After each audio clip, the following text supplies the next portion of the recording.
Vanessa, quer fazer a página pra gente, Vanessa? Se você puder, claro. Se você tiver no. Posso sim. Estou no trabalho ainda, mas dá para fazer. Ah, então tá bom. Vamos lá. Livro Caminho, Verdade e Vida, 24. Tesouro Enferrujado. O vosso ouro e a vossa prata se enferrujaram. Tiago, capítulo 5, versículo 3. Os sentimentos do homem nas suas próprias ideias apaixonadas, se dirigidos para o bem, produziriam sempre, em consequência, os mais substanciosos frutos para a obra de Deus.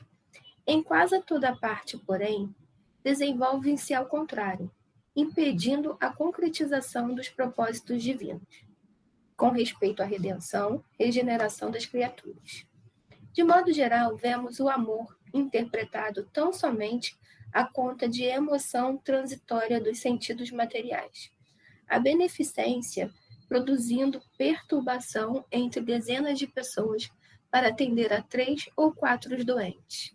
A fé organizando guerras sectárias. O zelo sagrado da existência criando egoísmo fulminante. Aqui, o perdão fala de dificuldades para expressar-se. Ali, a humildade pede a admiração dos outros. Todos os sentimentos que nos foram conferidos por Deus são sagrados.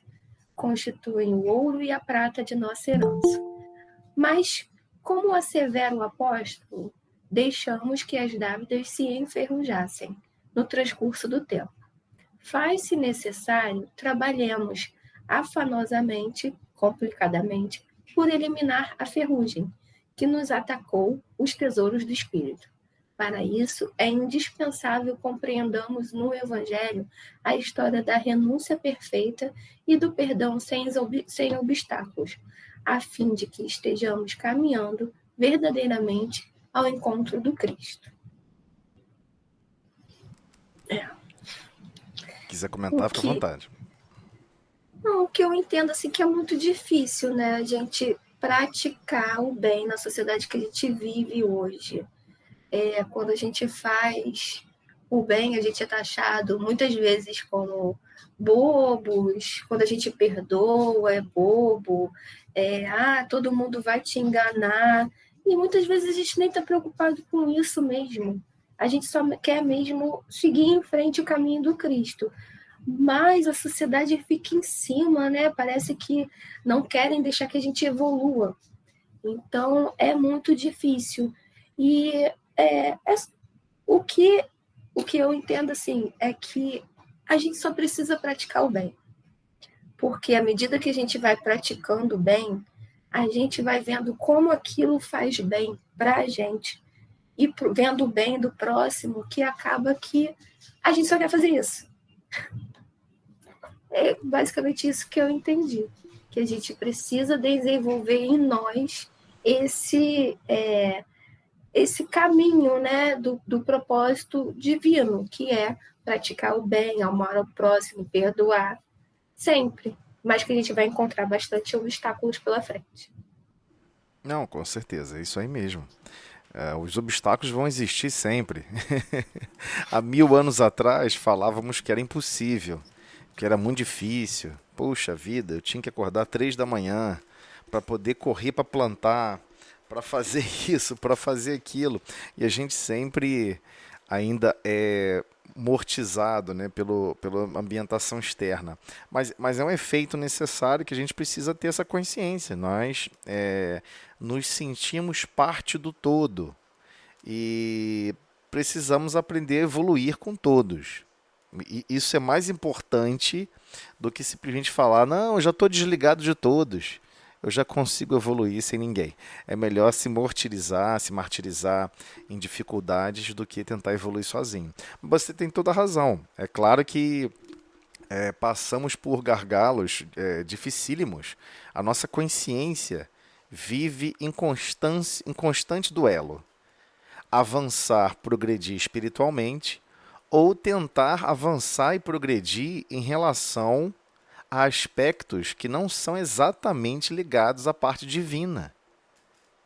Esse é o que é o ponto complicado, né? Por exemplo, quando você está numa aula de matemática, você só conversa sobre matemática. Quando você está numa aula de história, você só conversa sobre história. Quando você está numa aula de geografia ou estudando algum assunto específico, você só conversa sobre aquele assunto. Quando você reencarna, não. Você está submerso e será exposto a diversos nichos de conhecimento, de percepções da vida, de interpretações da vida. E isso é importantíssimo. Parece ser algo assim, poxa, não deveria existir isso. Deveríamos só viver os sentimentos divinos, só existir sentimento divino, não deveria existir mais nada. Só que aí não haveria escolha. Esse é o que é o grande problema. Então, eu gosto de passar aqui parágrafo por parágrafo, só para a gente conseguir pescar também alguns detalhes de cada parágrafo, porque essa página é muito rica para todos nós. Porque ela está deixando bem claro, esses tesouros estão já em nós. E nós estamos deixando esses tesouros parados, na chuva, enferrujando. É igual uma enxada, né? Quem já mexeu com material de obra sabe como é que funciona. Se você tem uma enxada e você deixou no canto ela parada, ou até mesmo quem é do campo está acostumado com isso, né? É, é, claro que hoje em dia tem certas ferramentas que você pode engraxar, botar graxa, né? Que é uma mistura de sabão de lítio com óleo lubrificante. Aí tem aditivos químicos que vão repelir a água e você conserva um pouco mais o metal. Mas a ferrugem é um exemplo muito belo. Porque olha só que coisa incrível. Você pegou o óxido da natureza, né? Você pega óxido de ferro, você funde para extrair o elemento ferro, concentrar o elemento ferro, remover as impurezas, mas ele quer voltar a ser óxido, quer voltar a ser aquele óxido novamente. E se você deixar ele parado sem estar em uso, ele volta a ser óxido. Ele volta a se oxidar e volta para a condição de minério. Né? Você pega o minério de ferro, produz, trabalha, funde, processa, bota oxigênio para roubar, para ser sequestrante de certas impurezas, e aí você consegue lá aquele ferro gusa. Tem todos aqueles processos metalúrgicos que a gente não precisa entrar em detalhes. Mas no final, no frigir dos ovos, a gente tem lá aquele material que é basicamente só aquele diagrama de ferro-carbono. Você só tem ferro e carbono. Você geralmente coloca essa lança de oxigênio quando está produzindo aço para justamente sequestrar carbono. O carbono ele vai ser muito mais reativo com o oxigênio. E aí preserva mais a liga de ferro. E tudo bem. Aí tudo maravilhoso, o ser humano descobriu isso. Só que aí ele não entende que isso é um exemplo para os potenciais divinos. Porque você não é matéria. Nós não somos matéria. Nós somos espíritos imortais.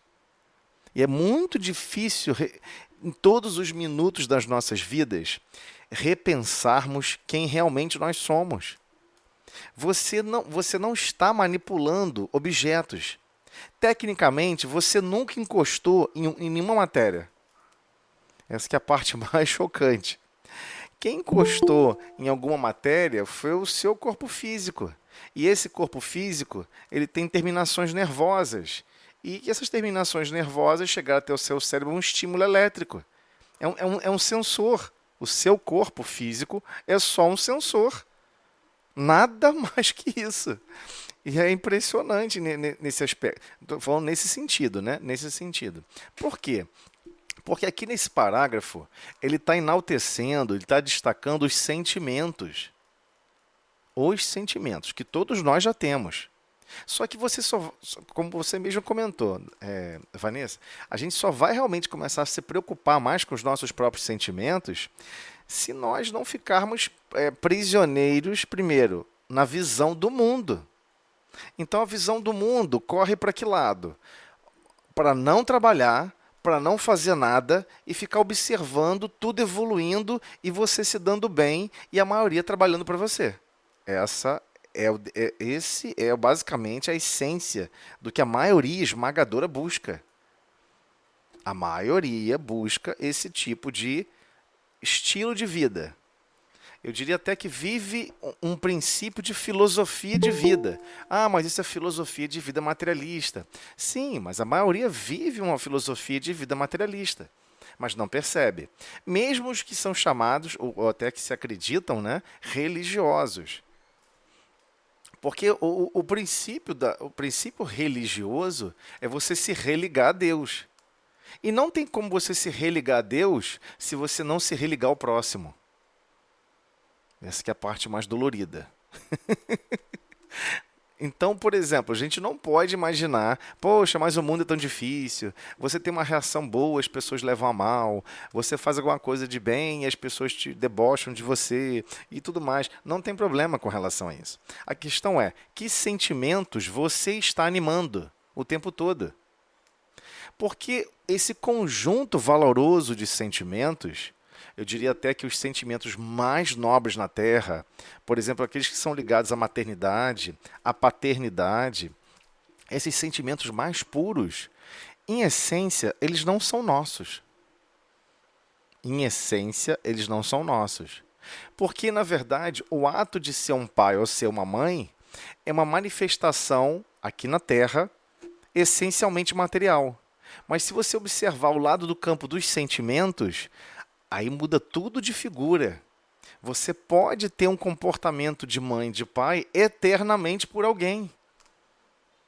Esses são os sentimentos que ele está falando. Quais são aqueles sentimentos que você vai estar dirigindo para sempre e continuamente em todos os momentos?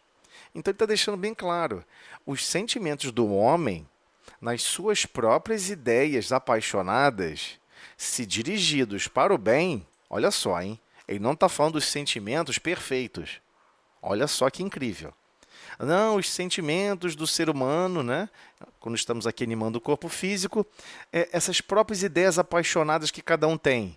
Ele não está falando assim, não, deveriam ser outras ideias. As que vocês têm aí não dá certo, não. Ele não falou isso. Ele deixou claro, os sentimentos do homem, nas suas próprias ideias apaixonadas, se dirigidos para o bem, e a gente não faz esse esforço. Será que o sentimento que eu estou tendo, eu estou dirigindo ele para o bem?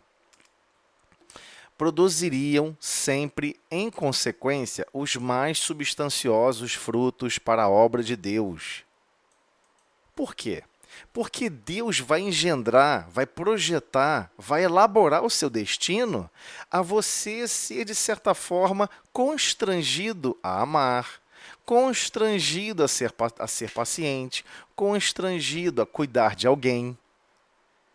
Então muitas pessoas falam assim, pô, vou cuidar de fulano, porque aí quando eu ficar mais velho, ele cuida de mim. Aí você fala assim, poxa, mas a pessoa está fazendo por interesse. Não, a pessoa está fazendo por constrangimento. Já existe um elo psíquico na consciência dele, que ele sabe que ele depende do outro. Todos nós sabemos que nós dependemos uns dos outros. A gente só não gosta de admitir. Alguém aqui sabe fabricar carro? Alguém aqui sabe fabricar um ônibus? Alguém aqui sabe fabricar um avião? Por mais que cada um soubesse tudo sobre isso, fosse o mais especialista em tudo, não há como, na estrutura física da Terra, você executar todas as tarefas concomitantemente. Não, vou construir um carro, vou comprar cada peça e vou montar o carro. Você vai levar 12 anos montando um carro. Pessoas já fizeram isso. Isso até modificou a legislação brasileira. Há muitos anos atrás, na década de 70 para 80, uma pessoa resolveu comprar cada uma das peças, individualmente montou um carro. Teve que comprar o chassi. Quando ele foi tentar emplacar o carro, não tinha como emplacar o carro porque antigamente era proibido. Não existia na legislação como você emplacar um carro que você montou, tudo do zero. Então tiveram que mudar a legislação, criar testes específicos para quem montou o carro para conseguir passar. Quanto tempo ele levou fazendo isso? 15 anos, 15 para 16 anos foi o tempo que ele levou construindo um carro. Porque ele amava construir carro, aí depois ficou rodando com o carro. Não, maravilha. Mas levou 15 anos construindo o carro. Uma pessoa realmente obstinada e ama o que estava fazendo, porque estava construindo aquele carro. Mas por que eu estou dando esse exemplo? Porque na vida do dia a dia, com certeza, enquanto ele estava montando um carro durante 15 anos, tinha alguém ajudando a cuidar das outras necessidades dele. Inevitavelmente. Não tinha ninguém. Ele não tinha que construir uma casa. Né? Hoje em dia, você observa tudo que existe no mundo. Ele não estava, por exemplo, tendo que correr para a plantação de arroz porque chegou a época da colheita.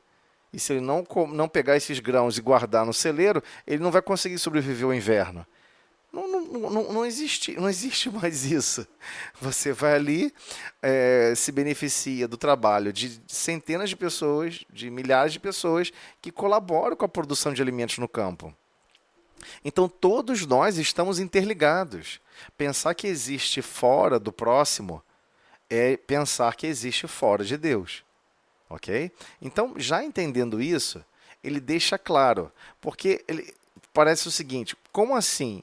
Ele começa o parágrafo dizendo: os sentimentos do homem, em suas próprias ideias apaixonadas, se dirigidos para o bem, porque ele não está falando aqui para o bem individual, para o bem de si mesmo apenas, para o bem egoísta, para o bem de se dar bem em cima dos outros. Não é esse bem. Por isso que esse parágrafo fica até esquisito. Não, se dirigidos para o bem coletivo de todos. Colaboração mútua através da assistência mútua e da concessão mútua. Todos se ajudando e se amparando fraternalmente, mesmo com as simples e próprias ideias apaixonadas, as mais rudimentares, se elas fossem sempre dirigidas para o coletivo, para atender a todos. Olha só o que a frase está querendo dizer. Produziriam sempre, em consequência, os mais substanciosos frutos para a obra de Deus. Iria produzir frutos significativos e expressivos. Então ele já deixou a primeira dica. Olha, existe um conjunto de sentimentos valorosos que todos vocês já sabem animar, já possuem em vocês e vocês resolvem não usar da forma correta. Resolve usar da forma egoísta, da forma equivocada, distorcida, adoecida, entorpecida e por aí vai. Então ele já deixou claro do que ele está querendo tratar, que sente que tesouros são esses que de certa forma, deixamos ao tempo, largados sem nenhum tipo de cuidado. Então, em quase toda parte, porém, aí, fazendo o contraste, né, do que deveríamos estar fazendo, de dirigir os nossos sentimentos para o bem coletivo, desenvolve-se ao contrário, impedindo a concretização dos propósitos divinos. Então, de repente, tem um propósito divino para alavancar um certo país, e esse país progredir na produção de tecidos, isso e aquilo, né? Nascem diversas pessoas especializadas em fio, em produzir o fio, mentes brilhantes que conseguiram conceber máquinas, um conjunto grande. Aí chega alguém por cima e passa a dominar esse grupo e não deixar o processo de desenvolvimento ocorrer. Quando eu digo desenvolvimento, não estou falando só de desenvolvimento material, não. Eu digo desenvolvimento da pessoa poder exercer a atividade, poder exercer a capacidade de aprender aquela atividade e desempenhá-la. Então, surgem pessoas que vão lá e vão se opor. Não, esse não pode funcionar assim.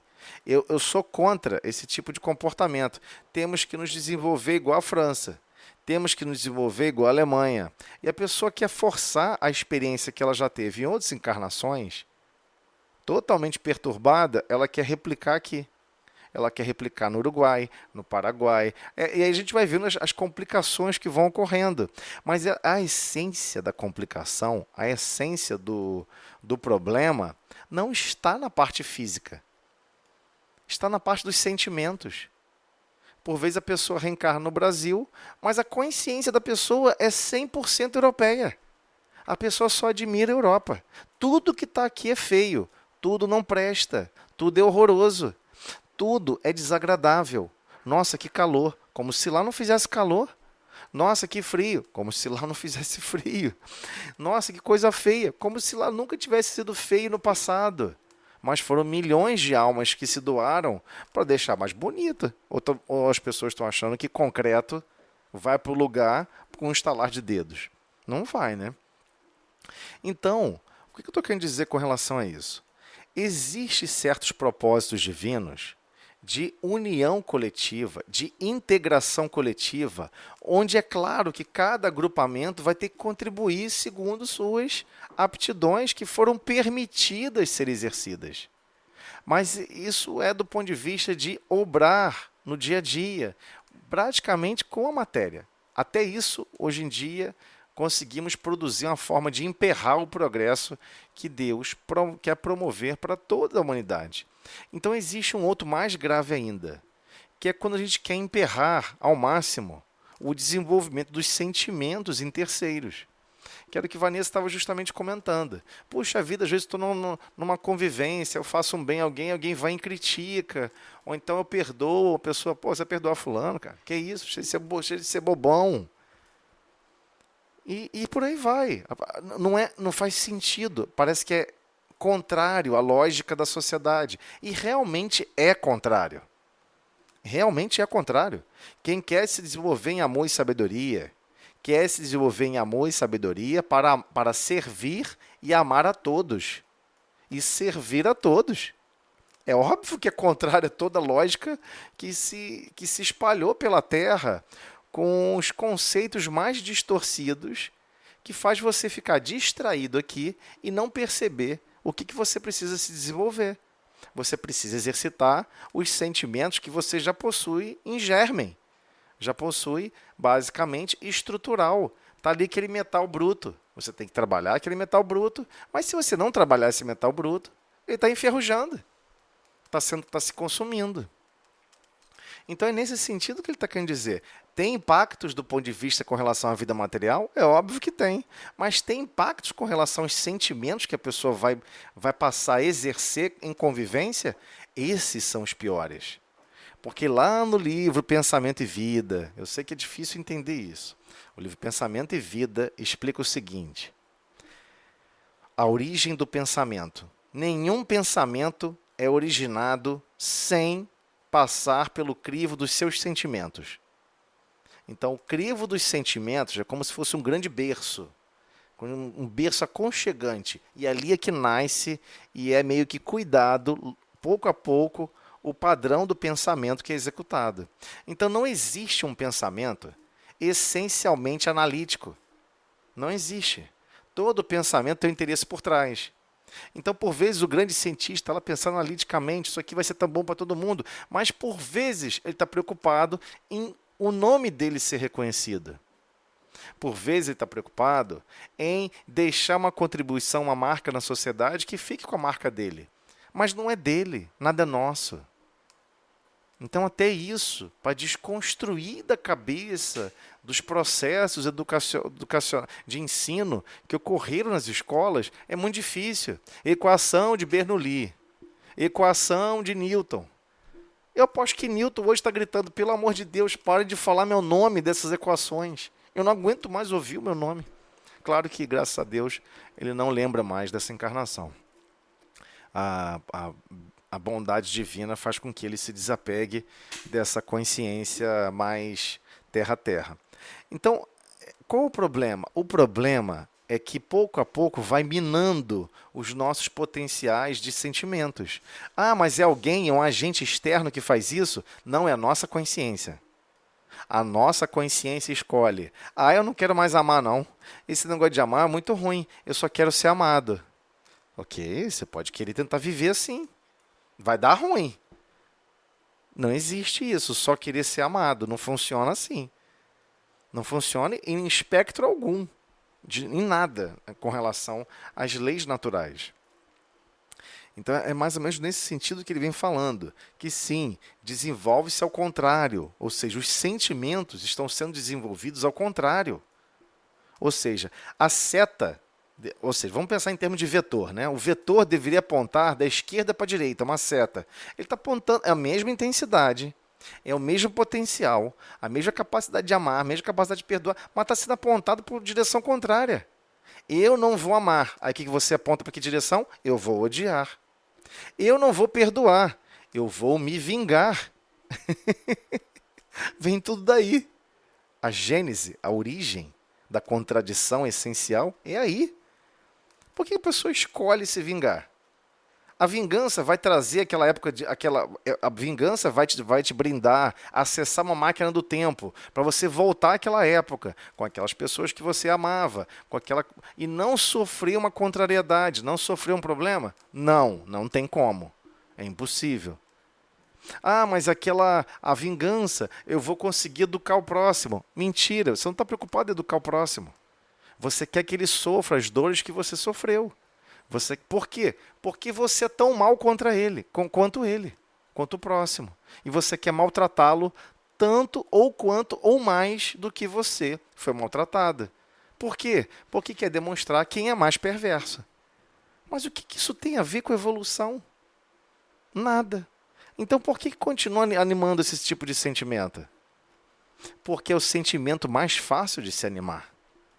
A gente sempre joga pelo que gasta menos energia. É impressionante. Não precisa explicar termodinâmica, não precisa explicar sobre leis de equilíbrio das galáxias. Nós sempre queremos ter uma resposta igual de minério. A gente quer que tudo evolua à nossa volta e a gente fique parado, só observando. E se pudesse tornar uma pedra que vai fazer os outros tropeçarem e a pessoa cair, melhor ainda. Mas isso não é a nossa essência. A nossa essência é a fraternidade. A nossa essência é o amor. Porque, em essência, todos esses sentimentos e todas essas leis divinas estão elaborados em nossa consciência. Ainda em germe, ainda muito simplesinho. Né? Mas precisamos despertar para isso. Então, esses sentimentos contrários que são sendo ventilados no mundo, existe uma grande maioria que assimila e quer viver esses sentimentos contrários. A essência do sentimento é a mesma, só que a pessoa opta em botar o vetor para a direção oposta. Assim somos todos nós. Se a gente não prestar atenção em todas as circunstâncias da vida, finge que você conseguiu dar um pause na vida e olha durante alguns minutos. Espera aí, isso faz sentido mesmo ou não? Esse sentimento que eu estou sentindo, eu quero estar sentindo ou não? Então, qual foi o primeiro grupamento que apresentou esse duelo entre a razão e os sentimentos aqui na Terra? E deixou registrado no livro Gênesis, e a gente não entendeu. Foi quando ele explicou claramente a origem do homem e a queda do homem. O homem no sentido de razão e a mulher como exemplo e símbolo da emoção, ou dos sentimentos. No sentido de sentimentos. Então a razão e os sentimentos, por vezes, entram em duelo. Mas o sentimento, quando ele é enganado, olha só como é que você começa a observar o texto antigo totalmente diferente. Quando o sentimento primeiro é enganado, ele engana a razão. Porque é ele que é a origem de tudo. Então, quando você vai observar, lá no livro de Gênesis, aquele livro bem antigão, daquele povo exilado de Capela, que percebeu, caramba, o que está dando ruim na minha consciência? Ele percebeu claramente que nesse processo da perda do paraíso, a perda do paraíso é a perda da lógica da própria consciência em conseguir marchar em amor e sabedoria. É esse o problema. É esse o problema. É estar em sintonia para estar no mesmo trilho, que Jesus depois apresentou esse trilho, inclusive para eles, um trilho que foi realmente bem árduo, bem complicado, mas foi um trilho que eles foram convidados a colaborar com Cristo. Está no livro A Caminho da Luz. Quem quiser acessar vai contar a história espiritual da formação do planeta Terra. Quais civilizações viviam aqui e quais não são daqui. Então, egípcio, povo hebreu, povo indiano. E os arianos, eles não são daqui da Terra, que são os cientificistas. Não são daqui da Terra, e eles não se misturaram. Só os cientificistas se misturaram com todo mundo. Ah, mas por que você está dando essa volta toda? Bem, eu estou dando essa volta toda porque eles eram muito mais evoluídos com relação a esses padrões do que nós. E o que acontece? Eles deixaram por escrito isso. Olha, a serpente é o engano. É você querer viver uma outra lógica. Porque alguém poderia se perguntar assim: poxa, se Deus criou o jardim, quem criou a serpente? E afinal de contas, que pessoal é esse largado que deixa uma serpente, inclusive uma serpente que fala, que fica para um lado para o outro? Que coisa doida. Então, mas aí qual é a lógica da serpente? A serpente, na verdade, é aquela classe espiritual que não é a sua. São espíritos um pouco mais inferiores, atiçando e falando: isso aí, vai dar ruim. Isso aí, faz o errado. Poxa, o errado é muito melhor. E você acredita. E vai ter uma hora que você vai acreditar e vai querer viver o errado. Nossa, o errado é tão bom, eu acho que o errado é a melhor coisa do mundo. É disso que ele está falando. Mas aonde ele consegue, aonde ele ataca e corrompe primeiro? É no campo da razão ou no campo dos sentimentos? Porque senão a gente vai achar que a Bíblia está falando que a mulher é culpada do atraso da humanidade, como a maioria interpretou, que espiritualmente falando e com o advento do espiritismo é uma visão infantil, né? Uma interpretação até infantil. É lógico que ali não é homem e mulher, pessoas encarnados. Primeiro que espírito não tem sexo. Não tem sexo masculino e feminino. O que ele estava deixando de claro é o lado dos sentimentos e o lado da razão. Então, se você corromper o sentimento primeiro, o que você faz? Você corrompe a razão de qualquer um. Então, vamos lá. Como é que você montava um grupo, um batalhão? Antigamente, você tinha um batalhão do Império Romano e você tinha que lutar contra outro grupo. Como é que você convencia esse batalhão que ele sabe que a maioria não vai voltar vivo? Né? Antigamente você tomava uma espadada no braço, você ia morrer de tétano. Você ia desencarnar de tétano. Você tomava uma outra espadada não sei aonde, não tem ninguém para te costurar. Você vai sangrar até acabar o sangue do seu corpo. Como é que você convencia a pessoa a fazer uma coisa que é contrária à própria lógica? Olha, você vai se jogar contra um grupo que é maior do que o seu, que tem um poder maior que o seu. Como é que você muda a vontade desse grupo? Pela lógica? Não, se você for conversar sobre lógica, ninguém fica. Não fica um. Agora, se você corromper os sentimentos deles, aí é fácil. Então, por exemplo, o que eles faziam até contra outros grupos? Eles diziam que o outro grupo, quando tomavam os territórios de certas localidades, eles pegavam as crianças, esquartejavam e faziam estátuas com os pedaços das crianças. Aí os soldados, é mesmo? Isso é um absurdo. Aí era só soltar uma mentirinha dessa, isso se espalhava em todo o batalhão. Meu irmão, o batalhão, o quê? Criança? Meus filhos, minhas filhas. O nego se juntava e falava assim, não, vamos esquartejar todo mundo do outro lado. Então é assim que você ganha qualquer grupo. E é assim que está sendo marchado na Terra uma forma de ganhar cada um dos corações. A pessoa vem trabalhando numa empresa durante muitos anos. Aí a pessoa vai, né, acabou aquele ciclo. Ele foi desligado da empresa. A pessoa fica dizendo, poxa, a vida não vale a pena. Eu achava que ia ficar aqui para sempre. Que horrível. O mundo não presta. Onde está Deus? A pessoa começa a falar um monte de impropérios. Aí logo depois consegue um outro trabalho em outro lugar, que por vezes é até melhor, com pessoas melhores, com uma situação totalmente diferente, mais estável, mais tranquilo, menos loucura. Aí a pessoa não agradece. Mas e nem para pensar, peraí, você ficou o tempo todo reclamando, bradando, gritando que não presta, que mundo horrível, que não sei o quê. Por quê? Porque é fácil você absorver os pensamentos de revolta. É fácil você absorver os pensamentos que a revolta vão desequilibrar os seus sentimentos. É esse o grande problema. E a gente vai e mergulha nisso. Por isso que ele está falando, com respeito à redenção, regeneração das criaturas. Então, por vezes, a pessoa passou por um problema e você é chamado a opinar. Ao invés de você dar uma opinião para promover esperança, promover equilíbrio, promover um sentimento de intercessão, de amparo, você pega e fala, não, é isso mesmo. Nossa, esse pessoal aí é muito ruim, que isso. E você bota mais gasolina na história. Então é nesse sentido que ele está falando. Precisamos aprender. Por que eu estou botando aqui a tradução, uma das possíveis interpretações da palavra redenção? Porque redenção é você regenerar aquilo que está corroído. Todos estamos aqui para isso. Caramba, quer dizer que eu tinha essa capacidade de amar e eu não amei? Né? Já viu aquelas pessoas que, né, a mãe e a avó cuidavam, pessoas super carinhosas, super amorosas. Aí o jovem não se importa. Aí o jovem não quer saber.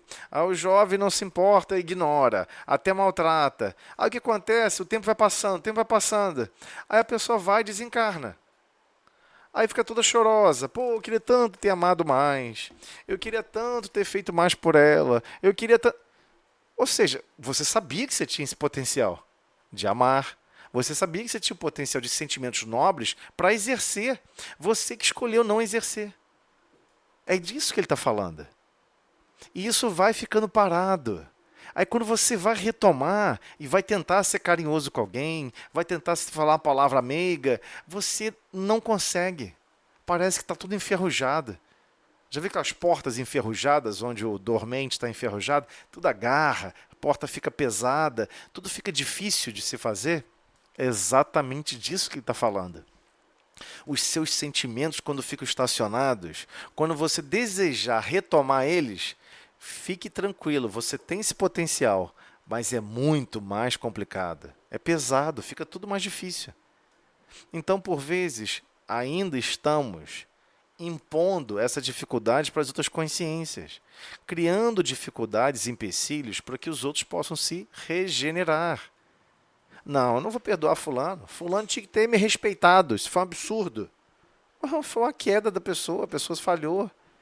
A pessoa vai falhar de novo, inclusive do seu lado. Nessa encarnação, na próxima, fora do corpo físico. Fique tranquilo. Falhar, todo mundo vai falhar. A questão é você levantar, sair do chão e falar, peraí, eu falhei, eu não mantive o meu foco como eu deveria, mas agora eu quero mudar. Sabe por quê? Porque eu não me aguento mais. Nós somos assim, nós somos almas que peregrinamos por sentimentos desastrosos. Quando nos cansamos bastante, ficamos bem saturados de sentimentos que não produz felicidade, que não produz harmonia, que não produz paz, a gente pega e fala, puxa vida, isso não está certo, não está funcionando, eu tenho que mudar a minha forma de viver. Aí todo mundo muda. Muda a forma de se relacionar com os alimentos, muda a forma de se relacionar com o próprio corpo físico, passa a querer fazer alongamento, a querer cuidar dessa máquina maravilhosa, passa a querer amar a própria existência. Porque se você não se amar, você não tem como amar o próximo. Amar o próximo como a ti mesmo. Se você já não se ama, como é que você vai amar o próximo? Olha, eu me amo, me detesto, me odeio, eu não sou evoluído, eu sou horroroso, eu não sei o que dizer. E daí? Todo mundo é assim. Não podemos, não é esse o convite que o Cristo faz. O Cristo não veio apresentar a Boa Nova. Aliás, a Boa Nova não tem nada a ver com isso. Por isso que o padrão religioso da Terra materialista é justamente um engodo, é um engano. É para você desistir. Você chega lá em um grupamento religioso, todo mundo fica falando que você tem que perdoar, que você tem que isso, você tem que aquilo. Pô, mas eu não consigo. Mas as pessoas que estão lá falando também não conseguem. E é importante falar isso. As pessoas que estão à frente de todas as instituições religiosas ou não, também não conseguem. Estão em treinamento, chamado treinamento diário. E aí, quando ele desconstrói essa ideia distorcida, você começa a entender qual é a lógica da Boa Nova. A lógica da Boa Nova é: viva um outro padrão de felicidade, de alegria. Deus confia em você. Ele tem certeza que, por mais que você não consiga executar tudo perfeito, você está se esforçando a executar cada vez melhor. Você está tentando se impor princípios melhores.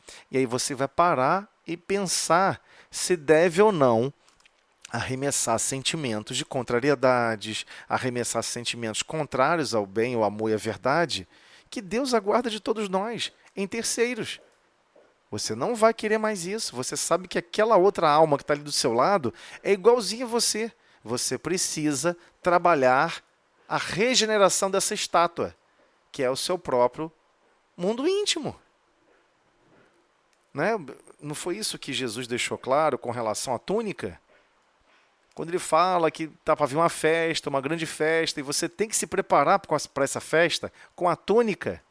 O que ele está querendo dizer com isso? Olha, a sua consciência tem que estar amando.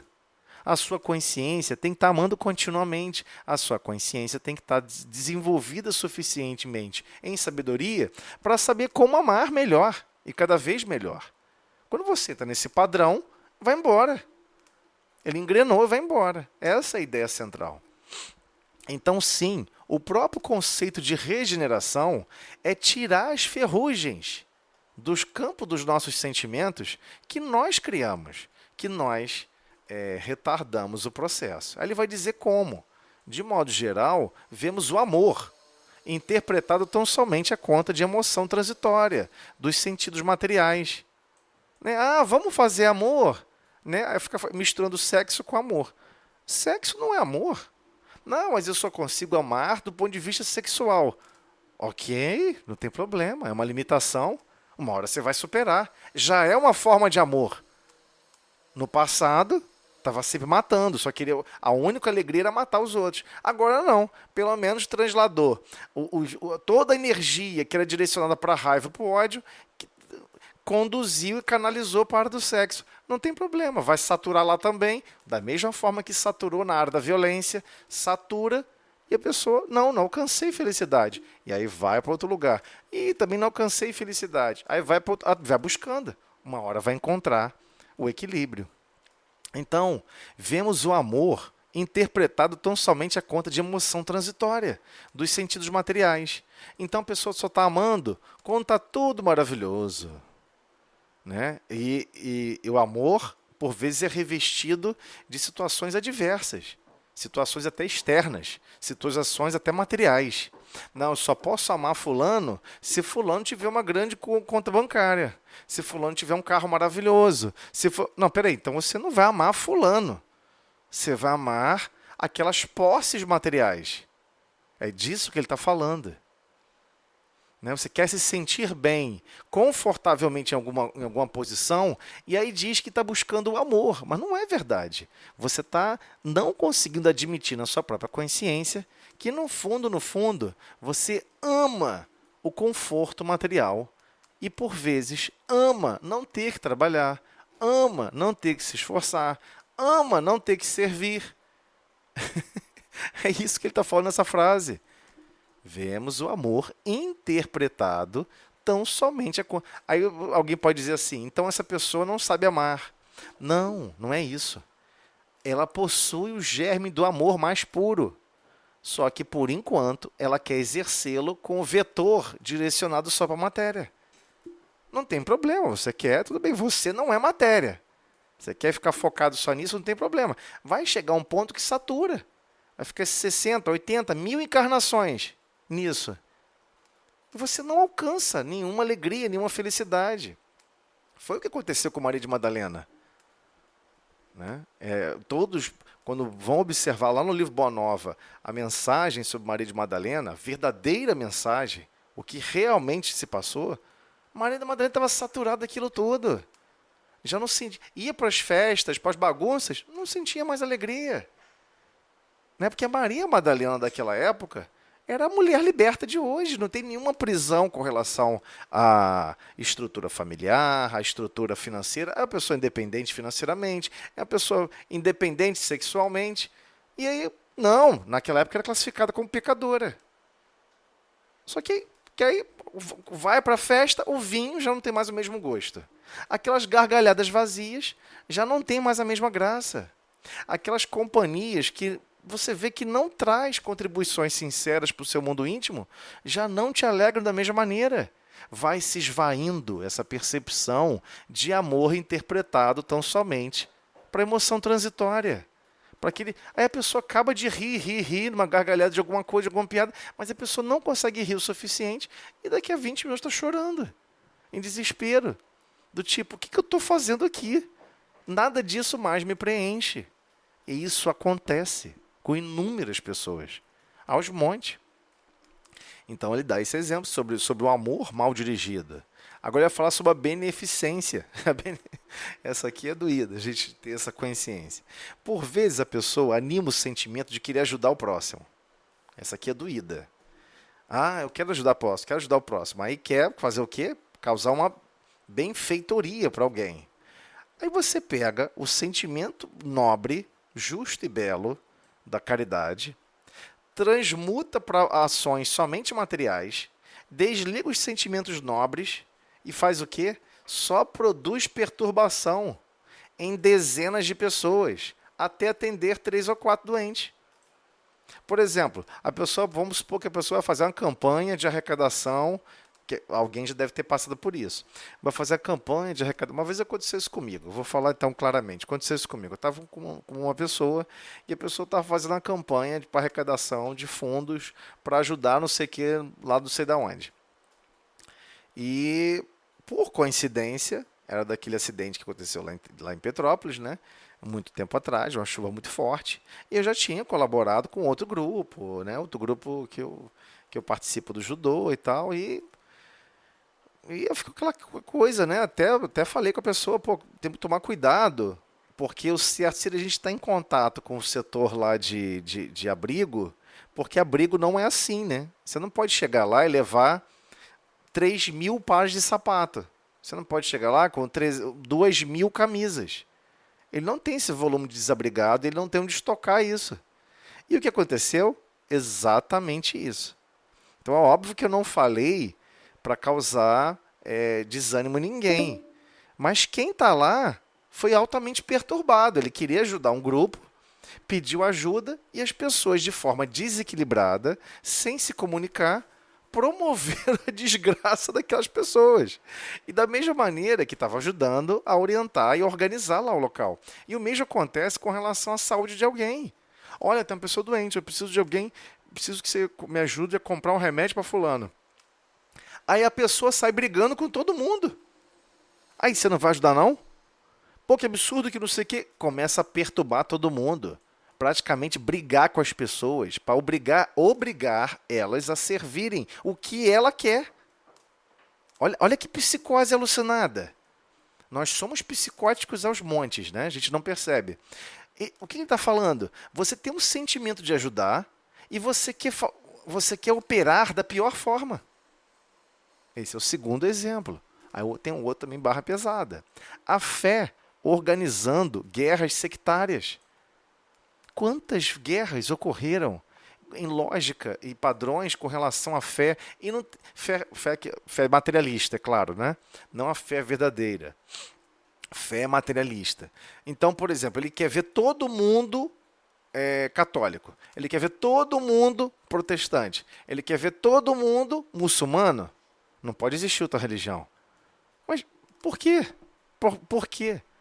Como é que alguém pode contaminar os seus sentimentos e fazer a sua razão concordar com ideias totalmente alucinadas? Como é que você pode querer achar que isso está sendo adequado para unir e irmanar a todos? É óbvio que não está. Outra questão, o zelo sagrado da existência. O zelo sagrado, ou seja, esse cuidado, esse carinho, todo esse cuidado sagrado da existência. Aí o que você faz? Não, olha só, eu estou muito preocupado, eu tenho que ter 2 milhões na minha conta, mais 2 bilhões investidos, eu tenho que ter 30 casas. Vai que uma casa, né, cai uma chuva forte e destrói uma casa. Eu tenho mais outras 30. Né? Vai cair um meteoro e destrói 5. Eu tenho mais 10. É disso que ele está falando. Você está com zelo, tão preocupado com a sua existência, tão preocupado em existir da melhor maneira possível, que você acaba criando um egoísmo fulminante. Você não quer saber quem está do seu lado, quem precisa, quem não precisa. Você acredita que aqueles recursos que estão nas suas mãos são seus, lhe pertencem. Porque alguém na sociedade falou que você é usufrutuário dos benefícios do seu próprio trabalho. Só para você, para mais ninguém. Isso faz sentido? Isso é realmente o sentido do zelo sagrado da existência? Você está realmente zelando pela existência de todos. Todos os sentimentos que nós estamos sempre animando, temos que fazer o exercício de testar. O teste é: estamos animando sentimentos para com todos? Eu estou muito preocupado comigo. Eu estou me preocupando também com os outros? Não precisa ser 30 mil pessoas, não. Vamos começar só com as pessoas do lar, só com as pessoas da casa, só com as pessoas bem próximas, no nosso raio de ação mais estreito. Você consegue se preocupar com elas ao máximo? Você consegue fazer o máximo por elas? O tempo todo, continuamente? Esse é o treinamento. Então, aqui, o perdão fala de dificuldades para expressar-se. Puxa vida, é muito difícil perdoar aqui na Terra. Por quê? Por que é tão difícil perdoar aqui na Terra? Não, porque que aquela pessoa quis fazer aquele mal para mim, roubou meu carro, bateu no meu carro, destruiu meu carro, ou até bateu na minha cara, arranhou meu rosto. Mas o que isso tem a ver com os seus sentimentos? Primeiro você tem um sentimento que é de raiva. Essa é a verdade. O primeiro sentimento que você tem é de raiva. Mas o que continuar sentindo raiva vai mudar o fato? Vai mudar alguma coisa? Não. Então você perdoar é você se libertar daquele problema. Que você não foi o agente. Qual que é aqueles problemas que você não consegue, que é o chamado auto-perdão, que você não consegue se auto-perdoar? É que você fez um monte de maldade no passado e agora, né, se reconhece como um agente que se equivocou, fez um monte de bobagem, aí não consegue se auto-perdoar. Ah, eu não deveria ter sido eu não deveria existir, eu sou um monstro horroroso. Então, em ambos os lados, seja de vítima ou de algoz, ambos os lados não sabem usar o perdão. E isso cria dificuldades para expressar-se. Você não vai se permitir perdoar, nem a si mesmo, nem ao próximo. É disso que ele está falando. Né? A humanidade, igualmente, pede admiração dos outros. A humanidade vive disso. Essa humanidade mais grosseira, mais materialista, pede o tempo todo. A humildade, nesse padrão social, a sociedade acaba cobrando isso. Não, tem que ser admirado pelos outros. Né? Eu vou ser humilde, aí você quer checar se o outro detectou que você está tendo uma atitude humilde. Então, você está fazendo uma encenação. Você não está vivendo o sentimento da humildade. Então, o que ele está querendo dizer com esses exemplos? Cuidado! O sentimento distorcido, mascarado de maravilhoso, e não é, convence a sua razão a você aceitar formas de vida que você mesmo é contra. É isso que ele está falando, desde lá da Gênese. Essa página, ele está tocando numa ferida profunda, lá dentro da nossa alma. Então, todos os sentimentos que nos foram conferidos por Deus são sagrados. Aí você fala assim, peraí, os sentimentos foram conferidos por Deus? É claro, é claro. Pensa o sentimento como se fosse uma grande bola de uma certa matéria, e não é. Mas tenta imaginar assim, porque a gente é muito materializada. Agora você tem que trabalhar e dar forma. A forma do amor, mais puro. Mas ali dentro tem amor? Tem a essência do amor? Tem. Ah, mas se eu quiser construir ali para transformar aquilo em um mato verde bonito? Tem. Se eu quiser transformar aquilo ali no concreto? Tem. Aço? Tem. A essência? Tem. O que a gente não sabe ainda é moldar, é exercê-lo da forma como Deus aguarda que todos nós façamos, né? Então, constitui o ouro e a prata de nossa herança. Mas, como assevera o apóstolo, deixamos que as dádivas enferrujassem no transcurso do tempo. Faz, se necessário, trabalhemos complicadamente, muito complicadamente, para tirar a ferrugem que nos atacou os tesouros do Espírito. Quem já teve que tirar, já teve que lixar portão, já teve que lixar alguma coisa para tirar óxido de corrosão, para depois passar um zarcão, ou passar um outro ácido, né? Um ácido fosfórico. Né? Você tem que dar um banho de ácido fosfórico para fazer uma decapagenzinha mais profunda, para depois passar um zarcão, para depois, sabe o trabalho que é remover a ferrugem? Continua sendo portão, mas se você não fizer todo esse trabalho, você não remove a ferrugem. Então vamos ter que remover os sentimentos equivocados que nós animamos fingidamente durante tanto tempo. A gente não admite que viveu certos sentimentos contrários. Para isso, é indispensável compreendamos no Evangelho a história da renúncia perfeita e do perdão sem obstáculos. Então ele está deixando claro, o Evangelho é a boa nova. É aquela filosofia de vida que a gente ainda não vive e que a gente tem que aprender a vivê-la.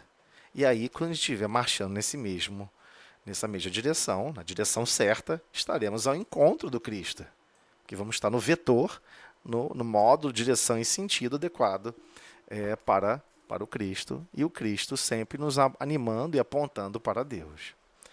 Então vamos fazer a prece. Eu acabei falando demais. Vamos fazer a prece de encerramento e eu abro outra sala. Senhor Jesus, Mestre de infinita amor e misericórdia, agradecemos, Senhor, a oportunidade de estarmos conversando sobre os sentimentos, sobre as lógicas que empreendemos, adulterada desde o início com os sentimentos corrompidos. E sim, Mestre, obrigado pelo seu exemplo de amor e paz contínuo por todos nós.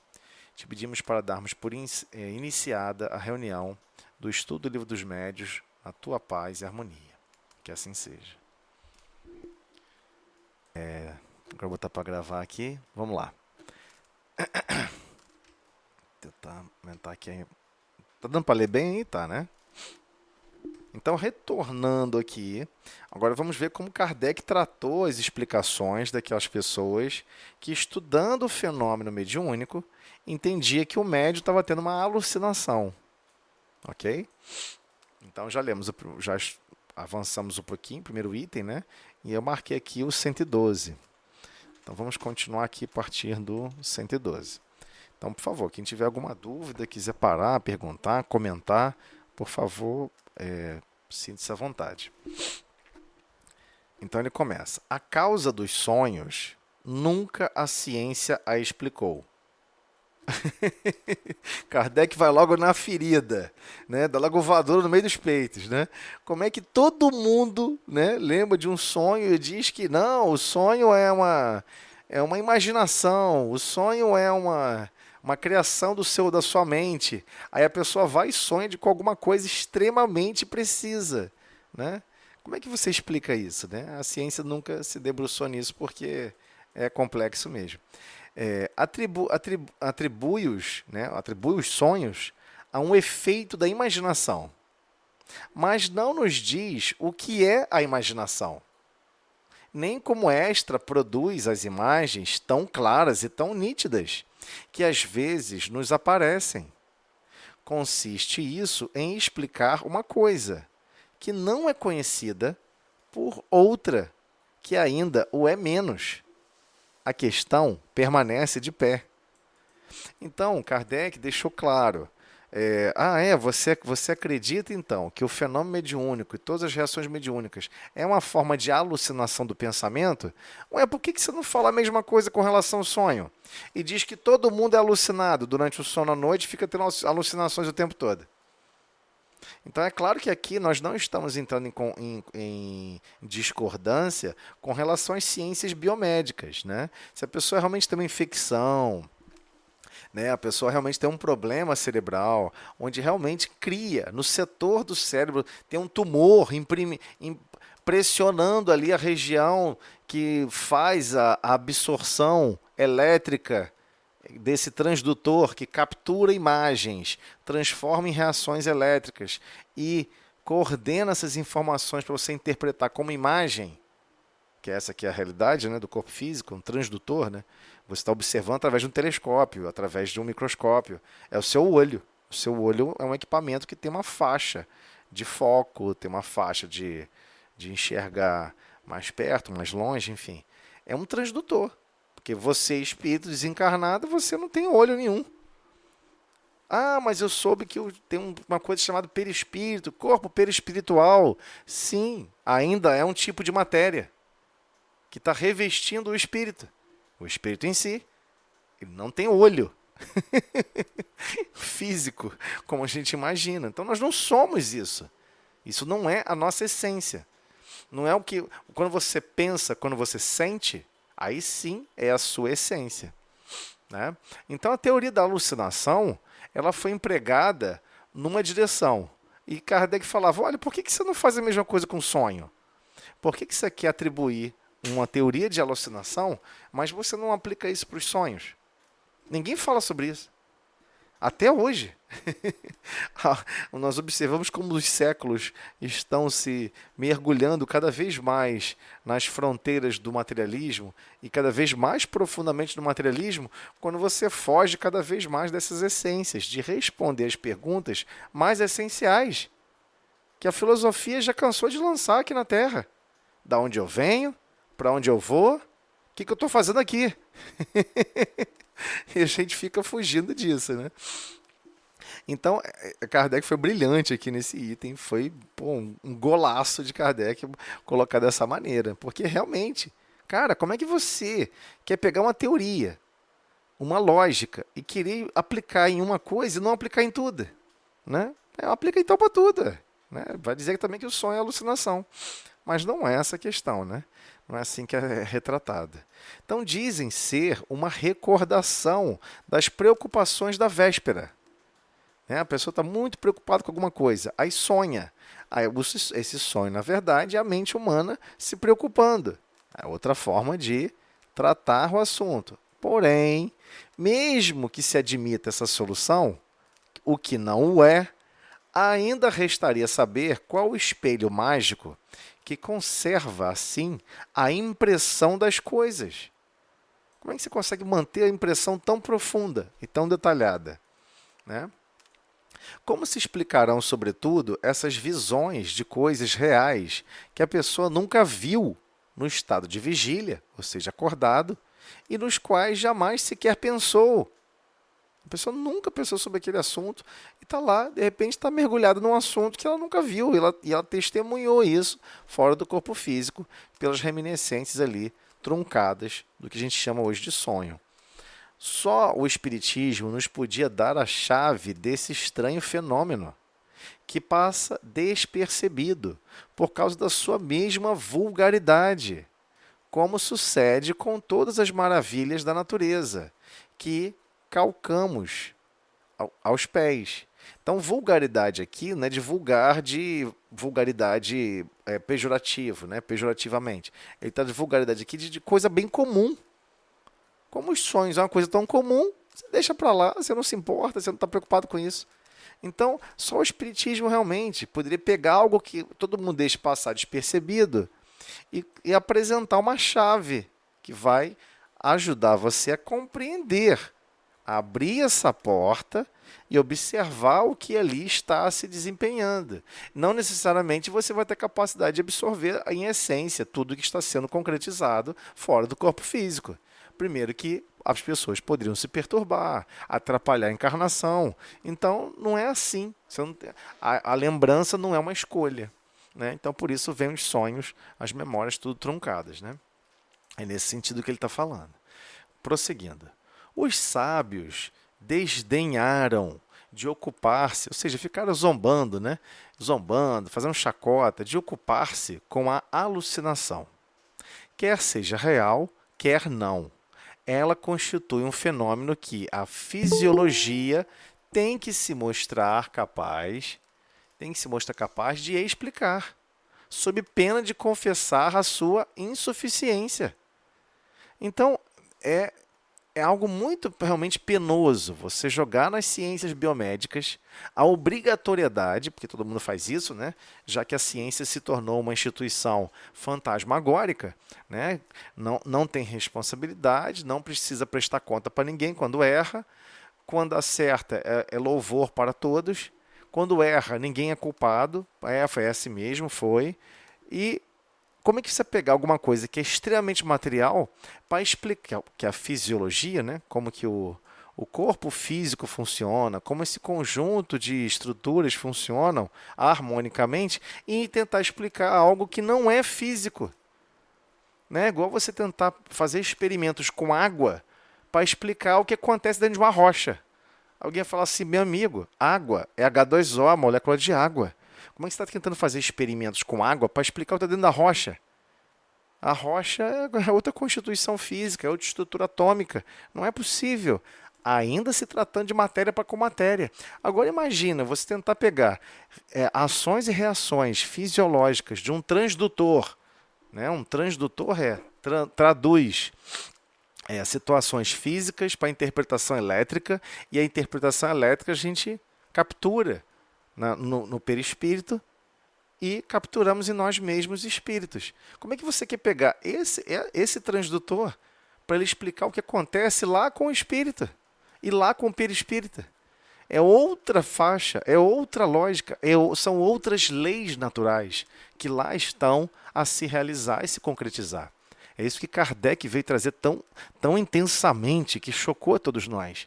Ele apresenta um conjunto de regras, um conjunto de normas, de como são as leis e pelo menos as constrições, né, as restrições, que consciências estão submetidos, mesmo animando somente o perispírito.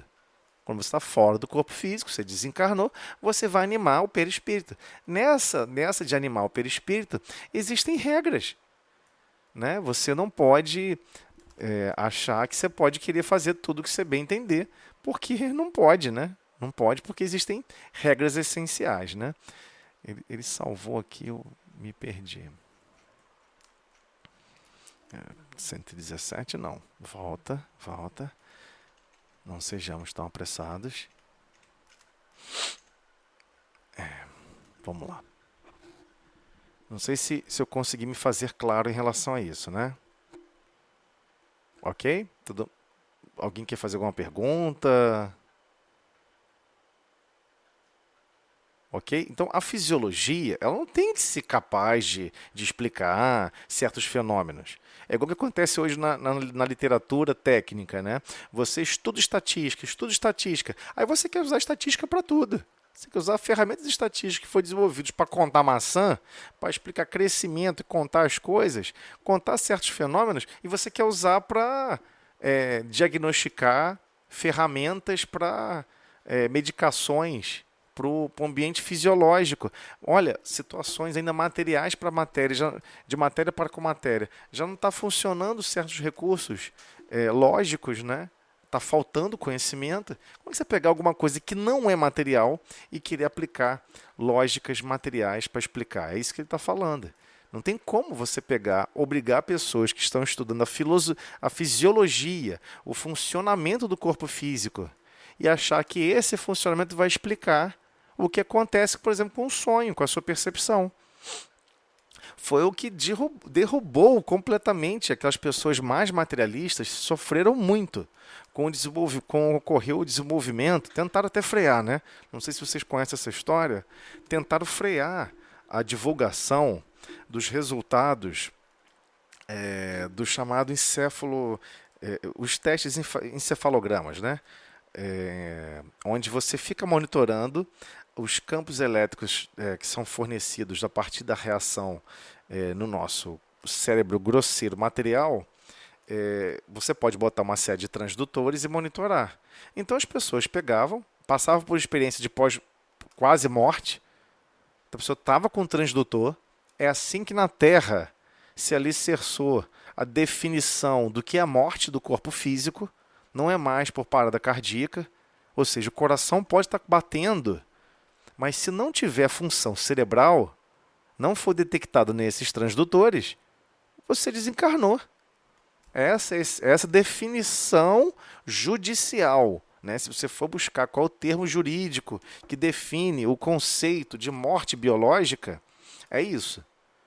É você se desligar, ter essa parada desse processo. Então, o que já foi observado em diversos campos? O ato de desligar os aparelhos também é uma decisão da família. Então, a pessoa pode ainda estar disponível a, enfim, recobrar essa consciência. E todos que recobravam e contavam o que aconteceu, contavam em detalhes. Olha, eu percebi isso, eu vi uma luz, eu caminho num corredor assim, eu vi isso, eu vi aquilo. E a pessoa vai narrando e todo mundo fica assim, poxa, isso é alucinação. Ué, mas o cérebro estava parado? Quem que estava alucinando? Cadê a fisiologia? Ou seja, o funcionamento do cérebro em descargas elétricas, em campos elétricos, a definir uma percepção de visão se ele não estava funcionando, não estava marcando medição nenhuma. Você ia dizer que você ia chamar e classificar como morte encefálica. Ou seja, o seu cérebro não está, o seu cérebro físico não está mais funcionando. E aí geraram, né, diversas contrariedades nesse ambiente altamente materialista.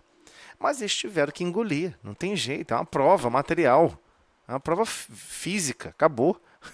Só que isso não se divulga e não se fala, né? Alguns documentários, já existem alguns documentários sobre isso, né? Depois, se alguém quiser recomendações, eu posso indicar. Onde pessoas passaram por essa experiência, estiveram no momento de coma, aquele coma nem sequer foi induzido, a pessoa já estava num coma, praticamente morte cerebral, a família aguardando familiares chegarem para se despedir, aquela coisa toda tal, e todo mundo, poxa, ele parece estar vivo. Não, mas não tem nenhuma função cerebral mais. Aliás, é assim que você ocorre o princípio de doação de órgãos. Como é que você vai doar órgãos se o corpo, se não estiver batendo no coração? Tem que estar oxigenando, né? O sangue tem que estar oxigenando todos os órgãos. Mas o cérebro já não está mais funcionando ativamente, demonstrando que aquela consciência já não está exatamente interligada àquele corpo físico. A gente sabe que o processo de desligamento do corpo físico é um pouco mais complexo, né? Leva aí 72 horas para se processar, em média. Recomendações de Chico Xavier.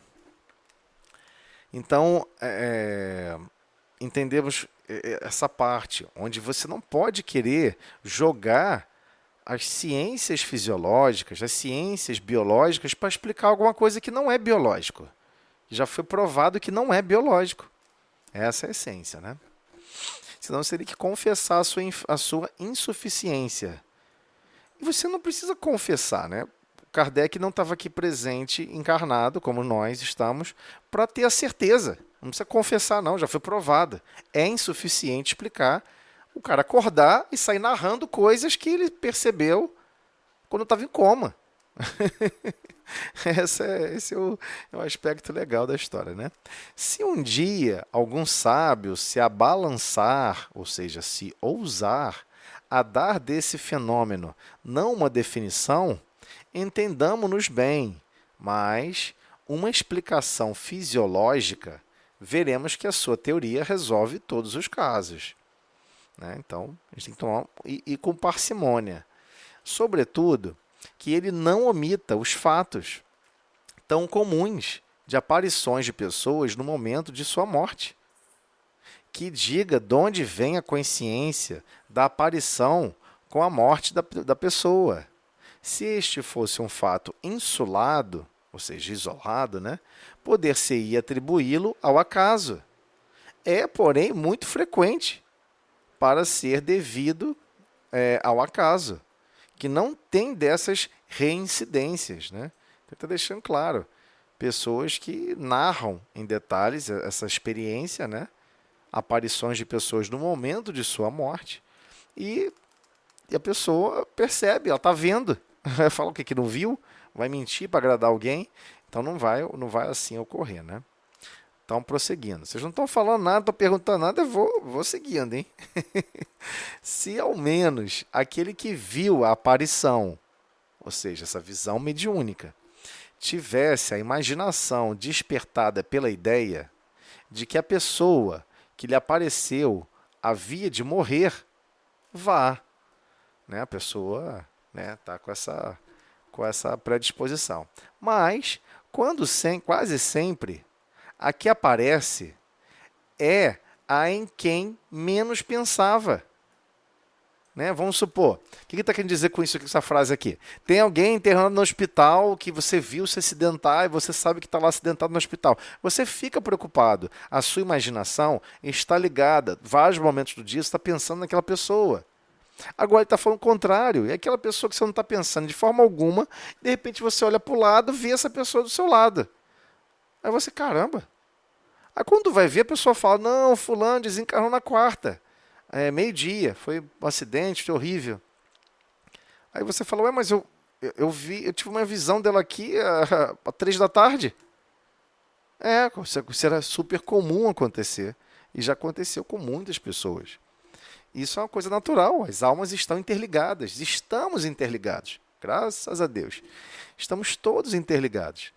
E por vezes a pessoa está num processo de desencarne preocupado com a outra. Puxa vida, estou aqui para desencarnar, eu não visitei minha tia.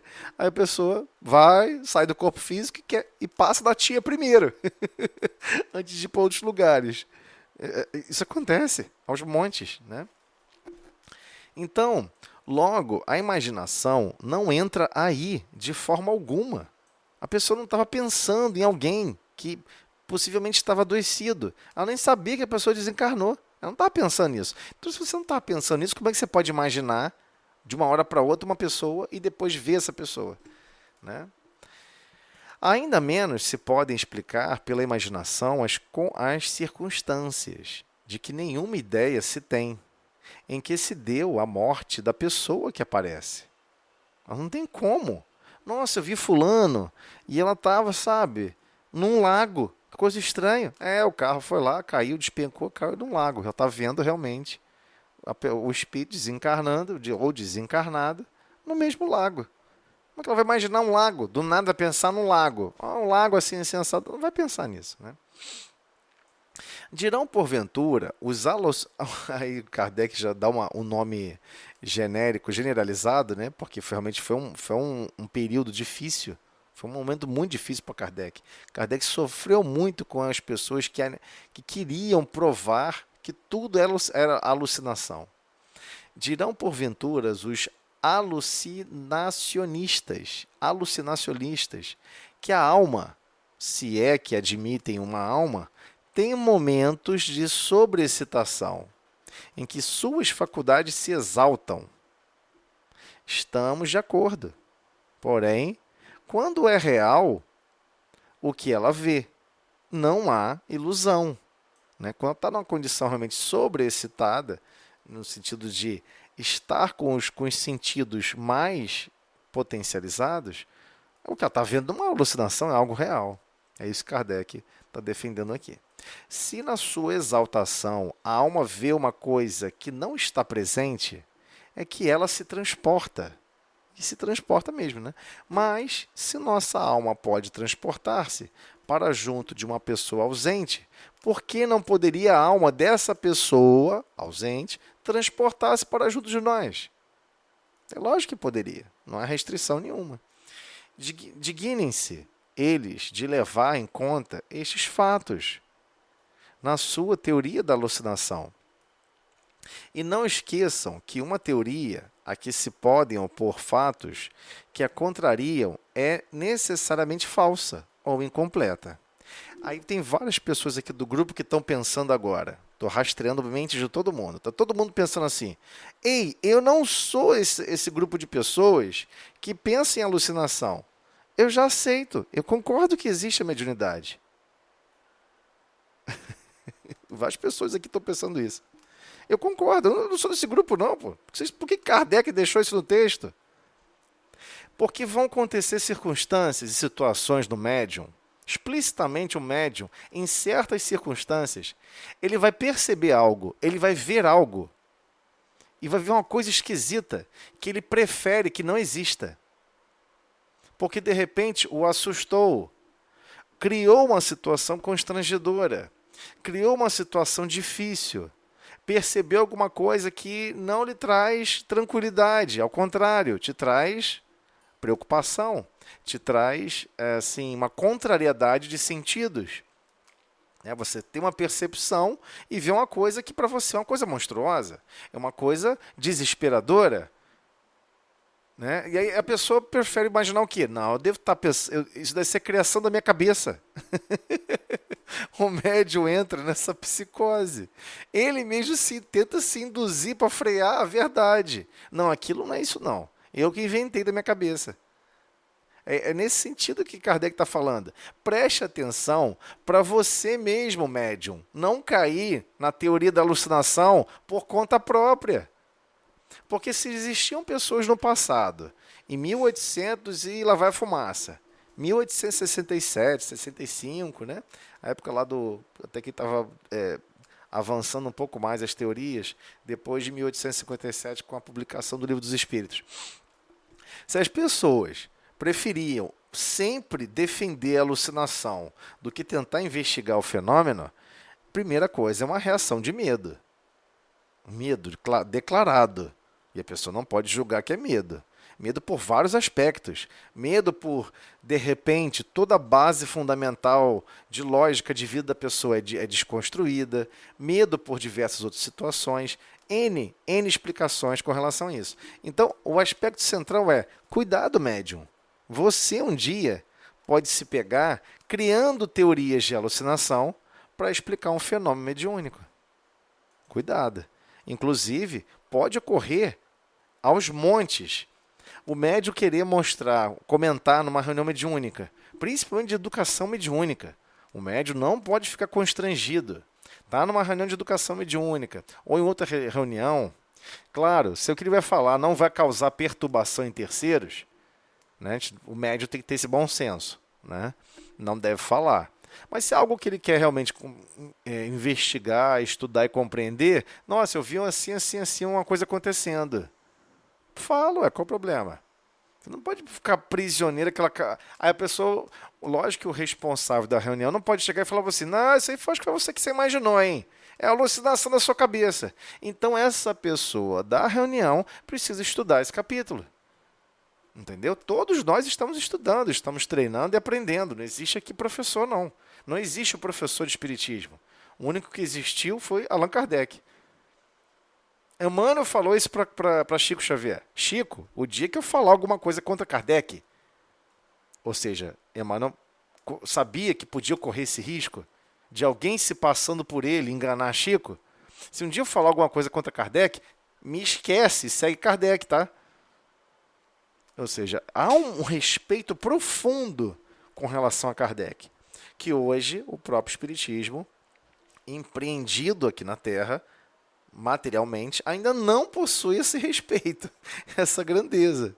Então ele está deixando claro, todos nós temos que revisitar o Livro dos Médiuns, e intensamente também estudar profundamente o Livro dos Espíritos.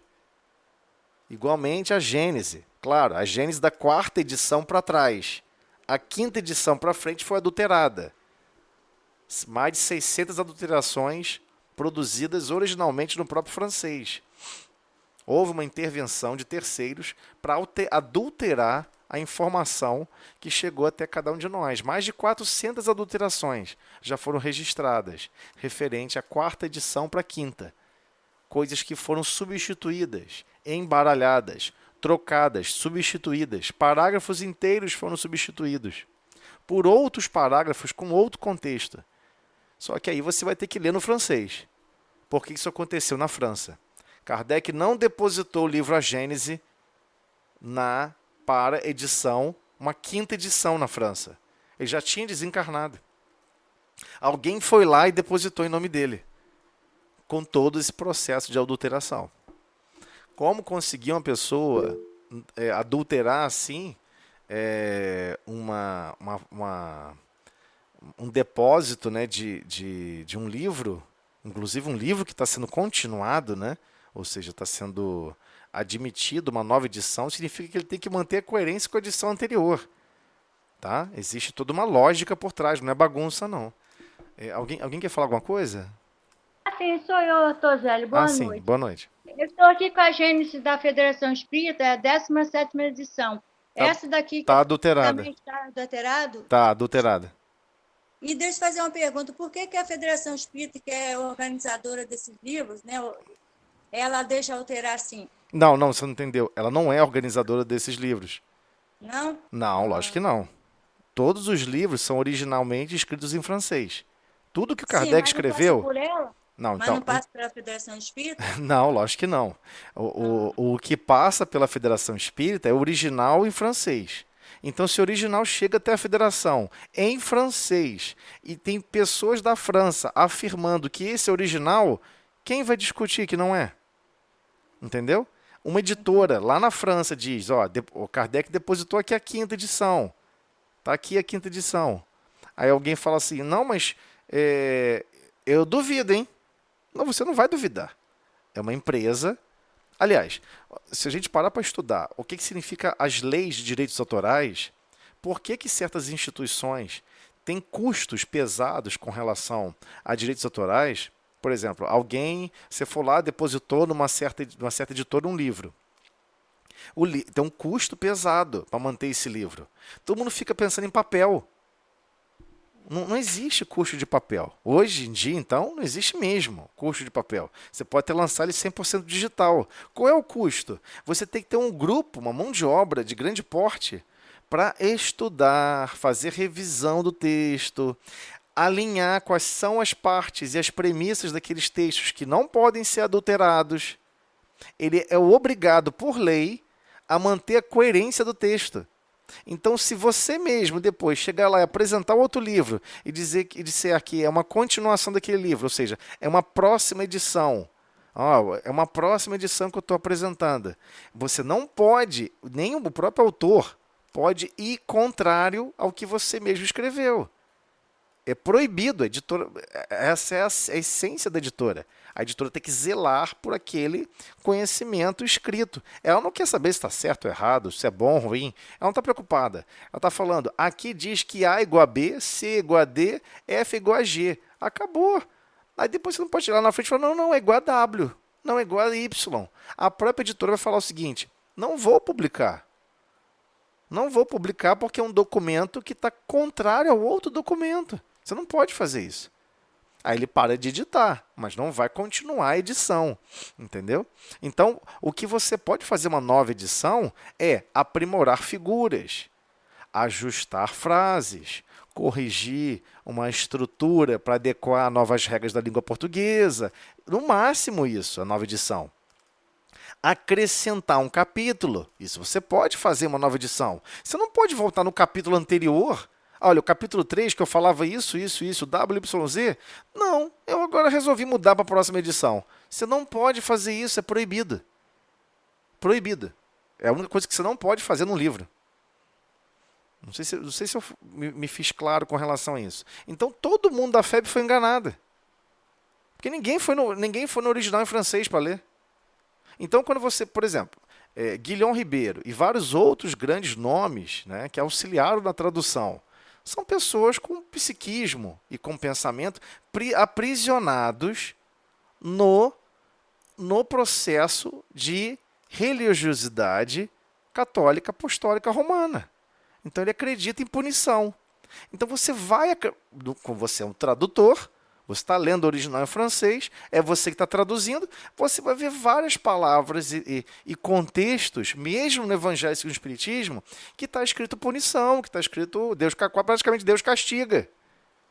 Mas se você pegar o mesmo parágrafo e for ler em francês, e você se esforçar um pouquinho, né? No francês, não é isso que ele está falando. Você vai ver ele falando, não, Deus está te educando. Mas assim, as pessoas, ainda temos esse problema grave com relação à doutrina espírita para evoluir, entendeu? Mas se você chegar hoje para os grandes nomes, os grandes pensadores da doutrina espírita, eles adoram ficar prisioneiros a essa mentalidade que foi ventilada durante mais de um século. Né? Estamos aí com 150 e poucos anos do livro dos Espíritos e tantas obras, 140 de outros, mais de século. Todos possuem mais de século. Cara, você está estudando, você está vendo várias explicações de Emmanuel. Aí você olha para trás e daqui a pouco você fala o seguinte, Emmanuel, você está certo, Kardec está errado. Não, a sua tradução é que está errada. Pô, mas eu vou ter que ler em francês? Ué, mas quem disse que buscar a verdade ia ser fácil? Né? E não é porque alguém dificultou só de propósito, para esconder a verdade. Não é isso, simplesmente. É a limitação daquela pessoa. Aquele vaso escolhido para traduzir, ele tem dificuldade, tem limitações. Você não pode obrigar a pessoa, você tem que ser perfeita na tradução. Não existe perfeito. O que existe é um progresso contínuo do nosso próprio entendimento. À medida que nossos sentimentos vão evoluindo, você vai percebendo que Não tem alguma coisa ficou incoerente? Corre atrás. Pô, mas vou ficar semanas estudando isso. Um parágrafo? É. Pô, meu olho vai sangrar. Você tem o outro olho. Fecha um e usa o outro. Qual o problema? Agora, perseguir a verdade dá trabalho, infelizmente. Então, até mesmo isso no ambiente, hoje em dia, espírita, é muito difícil de conversar. Muito difícil. Entendeu? Estamos aqui falando de uma reunião de estudo. É diferente. Eu nunca falaria isso numa reunião pública. Pode ser alguma. As pessoas não vão entender. O ser humano ele tende a sempre animar sentimentos contrários. Sentimentos de contrariedade. Sentimentos complicados. É sempre assim. Foi isso que a gente aprendeu na página inicial. Então, mas a pessoa vai interpretar um pouco errado. Ainda ela está nesse nível. A pessoa só está podendo acessar até ali. Quando ela buscar se aprofundar, aí vai ser outra dinâmica. É assim que funciona, todos os estudos. Né? Então, muitas coisas que todo mundo foi ensinado na ciência básica de escolas, né? Nos ensinos elementares de escolas, né? Imagine duas superfícies, imagine um bloco deslizando sobre uma superfície sem atrito. Existe? Não existe. Imagine uma bola sem massa, viajando a tantos quilômetros por hora. É assim que você estudava, assim que você estuda física até hoje, nas escolas. Tudo falso, nada disso existe. Você cai num curso de engenharia, você quase chora. Você vai para o curso de engenharia mecânica falando isso. Não tem atrito? Uma coisa sem massa? Você vê de outro planeta, né? É uma desconstrução, um choque de realidade profundo. Então, é óbvio que vai acontecer isso igualmente. Como nós estamos na reunião de estudo, nós estamos nos aprofundando. Então, eu me sinto na obrigação de deixar claro. Né? Você vai acessar o estudo da Gênese, por favor, acesse a primeira edição até a quarta. Não acesse dali para frente, que é bobagem. Ela foi adulterada. Já foi provado. Uma pessoa saiu daqui de Minas, foi lá, pagando do próprio bolso, comendo pão que o diabo amassou, literalmente, usando a expressão popular. A pessoa foi lá e ficou lá no escritório de depósito da editora, rastreando tudo em francês. E percebeu a diferença. E publicou já o livro com as diferenças. Já está provado que houve intervenção. Que houve adulteração. Naquela época, lá na França. É esse o ambiente que Kardec teve que conviver. Pessoas, inclusive, contrariando regras básicas do jogo. Do jogo da publicação, hein? Olha só que Kardec teve que passar. Então, é um guerreiro. Kardec é um guerreiro impressionante. Então, nós temos que tomar muito cuidado para a gente não aceitar teorias falsas. Não, peraí, Deus não pune, Deus não castiga, que está falando que está castigando. Então vai buscar o texto original em francês, porque está errado em português. Foi traduzido errado. Eu sei que é duro ouvir isso. Então quer dizer que todas as vezes que eu estudei a Gênesis eu estudei errado? É exatamente isso. Exatamente. Quem participava antigamente, né? Assim, eu participo de reunião de estudo desde bem jovenzinho, então a gente fica meio assim, né? Poxa vida, cara, ninguém percebeu, né? Como é que a gente pode ler aqueles... Mas aí a gente lia meio que superficialmente, quando a gente é muito jovem, a gente lê meio superficialmente. Mas se você parar para ler, estudar e ficar relendo o mesmo parágrafo 8, 9, 10, 15 vezes, aí você fica assim, caramba, isso aqui é mais profundo do que eu estava percebendo. Isso aqui quer dizer mais coisas do que eu estou realmente com capacidade de imaginar. E aí a mente vai abrindo, porque você está buscando. E quem busca, acha. Não sou eu que falo isso, é o próprio Cristo. Se você buscar, você vai ser assistido para buscar e você vai encontrar. Não necessariamente você vai achar o que você vai encontrar é mais fácil, é mais simples. Mas pelo menos você não está aceitando uma ideia falsa. Então, qual era o lema de Kardec, que eu nunca tinha entendido esse lema? Né? Sempre ouvi, repeti, repliquei. Né? É melhor você rejeitar 99 verdades do que aceitar uma mentira. Porque a mentira, realmente, nesses padrões, ela vai adulterar o seu padrão de sentimentos. Alterando o seu padrão de sentimentos sobre a vida, sobre Deus, sobre tudo, você vai só gerar pensamentos distorcidos. É sobre isso que Kardec estava falando. E eu não tinha entendido. Né? Inicialmente eu Mas é achei. só, Sim, pode desculpa falar. interromper. No caso, é só a Gênesis que é adulterada, ou o livro dos Espíritos, do Evangelho também tem esse problema? Ou só a Gênesis mesmo? Não, o que foi provado que originalmente em francês foi adulterado foi a Gênese.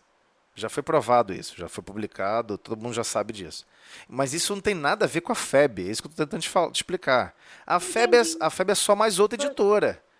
E Sim, foi ela, bom a sua colocação, a sua entendeu? explicação, que aí eu vou buscar dessa primeira, quarta edição da Gênesis, porque Isso, as a referências que dica, eu tenho aqui é isso, de ir para cima, entendeu? Então, foi bom isso. essa sua colocação, sua explicação. É até Aí eu vou difícil, procurar mais, né? é até difícil achar impresso da Isso que primeira à eu ia quarta te edição. perguntar. Mas outras editoras, sem ser a FEB, estão publicando da primeira à quarta edição. Né? Então depois, se você puder para mim, passar para mim qual é a outra editora, eu te agradeço. Mas deixa eu pegar aqui. É simples. Deixa eu ver aqui. Livro.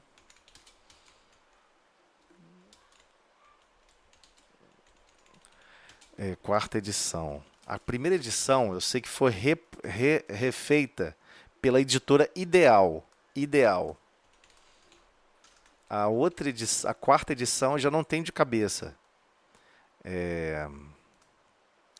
Então tem que Essa pegar. está ótimo, que você já deu uma dica, Isso. já pode buscar em cima dessa, então. Aí você tem que ir Porque muito. na Uhum, editora Ideal e ver lá a publicação. Entendeu? Esse é o grande problema. Tá bom? Porque tá a ótimo. da FEB, olha só, FEB não é uma instituição garantidora e mantenedora do aspecto mais puro do espiritismo, não, tá? Ela é mantenedora do que as pessoas foram lá depositar. E o que ela tem lá em Brasília é mais uma casa espírita, mais nada. As pessoas têm uma visão idealizadora que a FEB é como se fosse o Vaticano. Todo mundo tem esse pensamento. A FEB é o Vaticano. Não, a FEB já perseguiu Chico Xavier, Eu, tá? eu, A eu lembro FEB desse já fez caso. coisas horríveis, né? Então as pessoas, quando têm um sentimento adulterado por uma falsa impressão, elas fazem loucuras. É assim na vida. E Kardec está também falando Sempre disso. recomendado, né? É sempre recomendado nós ler só o livro recomendado, ler só os livros da Federação Espírita. É por isso que é bom você sempre buscar esses esclarecimentos assim. Sim, sim, O- mas assim, Sempre recomendado, né? a É, recomendação geral é: comece sempre pelos livros básicos da doutrina espírita. E agora a recomendação que eu estou adicionando: se for estudar a Gênese progressivamente, por favor, estude da primeira à quarta edição. Pronto. Temos a primeira e a quarta mas edição mais íntegra e pura, porque Kardec só depositou ele em vida até a quarta edição. Ninguém imaginaria que a quinta fosse ser adulterada. No máximo, poderia ser alterada a língua, né? Melhorou o idioma francês. Ele foi lá, gerou uma alteração no francês. Mas está lá disponível. Você pode fazer download do francês, do Livro dos Espíritos, Livro dos Médios. É gratuito, igual aqui no Brasil. Você faz assim, você tem que estudar francês. Não tem jeito, entendeu? Poxa, mas eu não vou conseguir ler vários parágrafos super rápido. Sim, mas os parágrafos que você está vendo que está meio dúbio, está meio esquisito, você vai lá e você mesmo traduz. Aí você fala, entendi. Esse tradutor, ele estava naquela época que ele traduziu, prisioneiro a certos princípios. Pô, o cara sofreu catequese. O cara foi educado num lar católico. Seja um pouco mais, né, menos exigente com o cara, pô. Coitado, a consciência dele estava presa nos pensamentos de certos padrões de igrejas. O que acontece? É isso. A gente tem que compreender aquele companheiro. Fez um ótimo trabalho. Senão não teríamos nada em português.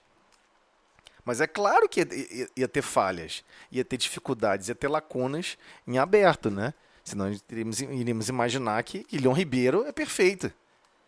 Perfeito só Jesus. O resto faz tudo trabalho meia boca. Todos nós fazendo trabalho meia boca. Se a gente pegar um livro para traduzir, imagina o sofrimento que vai ser. Você preservar o pensamento do autor. Você sempre vai dar a sua impressão, a sua interpretação da obra. Esse é o problema. Nós não conseguimos desligar quem nós somos, né? Você pode jogar numa inteligência artificial para fazer isso. Mas quem programou a inteligência artificial foi um ser humano. É lógico que vai ficar a visão do programador da inteligência artificial. E por aí vai. Então, ele deixa claro, não esqueçam que uma teoria a que se pode opor fatos que a contrariam é necessariamente falsa. Ou seja, cuidado. Às vezes você tem um resultado, você sabe que isso aqui é mais puro, é o mais certo. Aí você tem uma outra teoria que pode se opor contra os fatos que você está vendo, né? Poxa, por que você vai acreditar que ela é verdadeira? Ela é necessariamente falsa. E você tem que se afastar dessa teoria. Então, o que ele está falando? Cuidado como você contamina os seus sentimentos. Com teorias falsas, com sentimentos falsos. Isso vai fazer com que a geratriz de todos os seus pensamentos sejam falsos. Por exemplo, durante um bom tempo aqui na Terra, foi ventilada uma teoria chamada teoria do socialismo. Quem já sentou para estudar sobre isso vai entender o que eu estou falando. Qual é a premissa da teoria do socialismo? Todo mundo é igual. Aí quando você vai para a doutrina espírita e vai estudar outros livros da doutrina espírita, você sabe que não foram todos os espíritos que estão aqui, eles não são iguais. Eles não são iguais, foram criados em épocas diferentes. Então, se você já sabe que isso é uma contrariedade, como é que você vai aceitar que o outro é uma verdade? Só que a outra teoria agrada, atende a algo que você deseja. E isso é um jogo. E nós estamos perdendo espaço. Estamos perdendo em propagar mais a verdade. Estamos aqui todos para nos desenvolver em amor e sabedoria. Para todos, para exercer para com todos. Dentro das nossas capacidades e do que nos foi permitido exercer. Não, tem uma super capacidade. Quem disse que a próxima encarnação você vai poder exercer? Você acha que é assim? É livre? Não, mas esse é minha bagagem.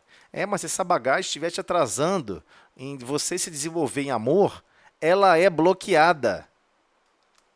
Meu Deus, a gente já cansa de ver isso em reunião mediúnica, reunião de obsessão. Chega um espírito lá querendo te trucidar, falar um monte de impropérios para você. Aí ele tenta falar e não consegue. Estão me bloqueando. Não estou conseguindo falar. Não entendi. Não entendi. O que está bloqueando? Como é que alguém pode bloquear alguém falar? Está segurando a garganta? Não.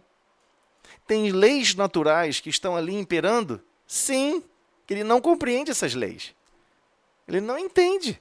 Tem certas questões que ele não tem 100% de liberdade, como ele acreditava ter. Aliás, 100% dos espíritos que estão lá se comunicando não sabem como chegaram lá. Como é que ele pode não saber como ele chegou lá? Eles ainda não estão nesse período de fazer essas perguntas. E o incrível que pareça, os médios não estão, às vezes, fazendo essas perguntas. Como que o espírito chegou lá sem saber que foi levado para lá? Como é que alguém desligou a consciência dele e levou ele para lá? Pois é, mas foi exatamente isso. Ele foi interrompido momentaneamente, tipo, deu um clique, um pause, de alguma maneira, e foi levado para lá, instantaneamente. Não tem tempo para o espírito, não tem espaço para o espírito, a não ser as limitações de espaço-tempo que a consciência dele se autoimpõe. Mas para espíritos que não têm essa limitação, essa prisão, né, de estar prisioneiro, consciências prisioneiras ao espaço-tempo, ele consegue se locomover e auxiliar na velocidade superior da luz. A luz leva um tempo danado para viajar nas galáxias. O espírito não. Ele vai instantaneamente, de um lugar para o outro. Ele não está submerso no meio chamado mais grosseiro de meio material. Então, a gente não pode esquecer isso. Cuidado, não aceitem teorias que irá te atrasar em desenvolver amor e sabedoria. É isso que ele está falando, claramente. Não aceite uma ideia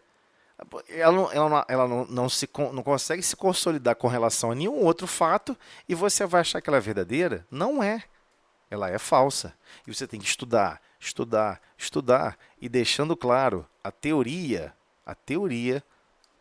só fechando aqui o finalzinho, ó. Aguardando a explicação que venha a oferecer, vamos tentar emitir algumas ideias a esse respeito. Aí Kardec vai emitir algumas ideias a esse respeito aqui, ok? Eu não vou poder continuar aqui avançando, por causa do horário que já estourou faz tempo, mas eu vou deixar aqui a indicação, a gente continua no 113. Pelo menos fechamos o 112. Mas, reitero, todos nós temos o maior santuário que nós temos que servir na vida. Chama-se o seu mundo íntimo. É lá que você tem que prestar atenção com muita cautela. É lá que você germina todos os sentimentos que dão base e fundamento para todos os seus pensamentos. Todos, sem exceção. Se lá estiver corrompido, com sentimentos corrompidos, todos os ideais e todos os pensamentos saem tortos e corrompidos. É isso. Isso está expresso lá na Gênese. Gênese da Bíblia. Primeiro livro da Bíblia. A mulher foi lá pegar... Olha, eles podiam comer de qualquer fruta, podiam fazer o que fosse. Só não podia pegar daquela árvore lá que tinha uma fruta. Isso aqui não pode. Você não está num lugar feliz? Você não está num lugar perfeito? Por que você foi lá mexer no que não pode? Não, mas tu quer ir lá. Aí chega a serpente, né? E convence você a mexer, a até comer desse fruto, a se alimentar. Você passa a alimentar a sua alma de ideais distorcidos. Mas começou a alimentar por onde? Pelo lado feminino. Ou seja, o que simboliza, para todos os espíritos, o campo dos sentimentos. Então, quando os seus sentimentos são intoxicados contrários ao seu próprio pensamento, você vai enganar a sua própria razão. Você vai desencarnar e falar assim, caramba, eu queria ter me acertado com fulano. Eu planejei reencarnar com Beltrano e com fulano para produzir paz, para produzir perdão e a gente se amar. E não tem mais negócio de ódio. Caramba, a gente se odiou, se esbufeteou, se zangou um com o outro e estamos nos odiando ainda mais. Ou seja, o lado da sua razão, lógico, da lógica, queria empreender um passo positivo no caminho de reajustamento com aquela criatura que é extremamente importante para Deus. Né? Eu vou ter que abrir outra sala para a gente finalizar esse pensamento. Tudo bem? Desculpa aí. Eu vou abrir aqui e já retornamos. Que faltam alguns segundos. Peço a gentileza de vocês seguirem para o próximo link. Só um minutinho. Prece, né? Oi? Não deu tempo para prece? Não. Houve outras necessidades, eu não consegui. Desculpem. Vocês me desculpem aí. Então olha só para fechar essa ideia. O que tem nos atrasado durante séculos? Milênios. Eu digo milênios mesmo. Né? Não sei se vocês gostam de astronomia, mas aquele cometa Neowise acabou de passar de novo aqui perto da Terra ano passado. Não, foi 2020. Foi 2020 passou o cometa Neowise. Aqui pertinho da gente. Esse cometa leva 7.000 anos para dar uma volta nessa parte mais estranha, né, desse caminho doido que esse Neowise faz. Ele cruza aqui de 7 em 7.000 anos. É um dos ponteiros da galáxia. Acabou de se completar mais 7.000 anos. E a gente está se perdendo nas coisas mais básicas. Ou seja, tem um livro antigo que foi muito anterior à própria vinda do Cristo, o livro Gênesis da Bíblia, que está dizendo lá claramente. Só que a gente quer interpretar materialmente. Agora, se você usa o Espiritismo como chave decodificadora, você não vai interpretar materialmente. Você sabe que o homem e a mulher ali não estavam no paraíso, estavam num planeta muito superior ao nosso. E eles não puderam continuar ali. Aonde conta a história desse povo? No livro Caminho da Luz. Eles sofreram um processo que algumas pessoas chamam de degredo, eu chamo de projeto recupere a sua essência. Eles foram chamados a operar aqui com Cristo. O Cristo recebeu eles pessoalmente, 1 milhão de almas. E falou, eu vou nascer junto de vocês. Eu vou deixar claro para vocês como é amar. Vocês vão aprender. Vocês vão participar aqui desse projeto. E foi um projeto de enxertia divina. Jesus sagazmente utilizou a estrutura psíquica, a estrutura, inclusive, genética deles para formar o corpo físico de hoje. Senão você estava igual um Neandertal até hoje. Então, nós devemos a essas civilizações, tá? Nós devemos a essas civilizações. Inclusive, eu mando deixar claro que, inclusive, a mediunidade não é oriunda desse planeta. Essa capacidade mediúnica também foi enxertia divina. Nos foi patrocinado o pensamento contínuo e essas enxertias divinas para promover a aceleração do progresso para Deus. Quem está empreendendo isso? Jesus. E ele tem autorização de assim cumprir. Então, nós temos que ter essa consciência. Espera aí, tudo isso está acontecendo, todo esse processo está acontecendo, alcancei a consciência, alcancei um pensamento contínuo, aí agora eu quero me comportar igual animal? Agora eu quero correr e tentar viver a lógica de um animal, né? Se multiplicar e preservar a espécie e tentar manter só as necessidades do corpo físico, mais nada. Não é para a gente ter uma vida de animal. A experiência da Terra é para nos educar. E tudo aqui na Terra são exemplos profundos para transformar nossa consciência. Então, temos que ter o máximo de cuidado quando a gente observa que você não... A gente tem que ter esse cuidado de fazer essa medição contemporânea. Você hoje tem um sentimento mais nobre a respeito de certas coisas, ou um sentimento menos nobre a respeito de certas coisas. Pode apostar, todos os pensamentos que você estiver relacionado a essas coisas e que foram sentimentos não nobres, não salutares, ligados aos exemplos do Cristo, pode apostar que o pensamento sai distorcido. É isso que ele está falando, no meio do livro, estudando Kardec, cara. Cuidado, não aceite criar um sentimento ruim por receber uma ideia ruim, por receber uma inspiração ruim.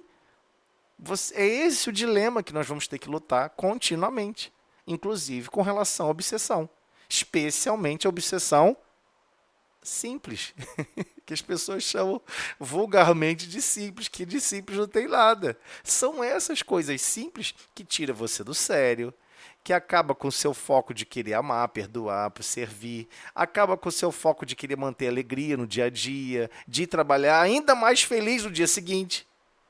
Poxa, mas eu torci, quebrei o pé, eu perdi um dedo, e você vai ainda mais feliz trabalhar. Poxa vida, menos um dedo, eu consigo trabalhar com 9 dedos, não preciso de 10. Essa é a boa nova que o Cristo apresentou para a Terra. Se desligue de se filiar e buscar filiação de sentimentos distorcidos. Você está sendo já apresentado por sentimentos mais nobres. Se atrelha a esses sentimentos mais nobres e passa a construir pensamentos focados nesse núcleo de novos sentimentos. Vai dar certo. É isso que o Cristo defende. Siga esse plano que dá certo. E Kardec repete isso o livro inteiro, desde lá de cima. Eu sempre fiquei achando que ele estava falando das 99...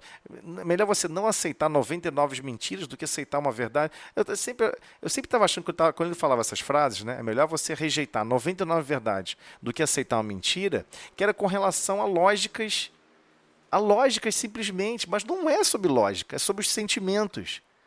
Cuidado para você não aceitar sentimentos distorcidos.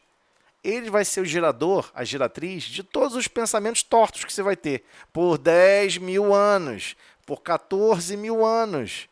Os mesmos pensamentos distorcidos. É isso que ele está falando, e é doído, porque a gente não percebe. E ele bate nisso o livro inteiro, desde a introdução até o final. Kardec tinha consciência disso, ele sabia que isso estava acontecendo. Eu não sei como, mas ele sabia. Ele tinha essa presciência aí um espírito realmente muito evoluído para chegar aqui e encarnar e ter essa consciência. Olha, são as absorções distorcidas que transformam a nossa vida em pensar de forma distorcida. A gente tem que evitar ao máximo isso. Então é isso, pessoal. Ana, você faz a prece pra gente? De encerramento?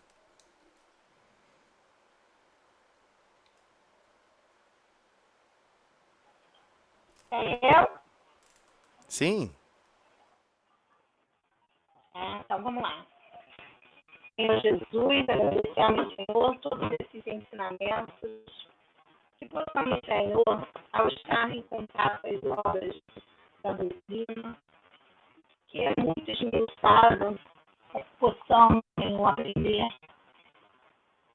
essas maravilhosas normas divinas, que possamos colocar em prática, que possamos nos esforçar, Senhor. Agradecemos por esse grupo e por todos que participam, poder aí estar nos amparando a querer sempre mais estudar. Muito obrigada, Jesus. Senhor Jesus, com esta prece, pedimos por darmos por encerrada a reunião da noite de hoje, na tua paz, na tua harmonia. Que assim seja, e graças a Deus.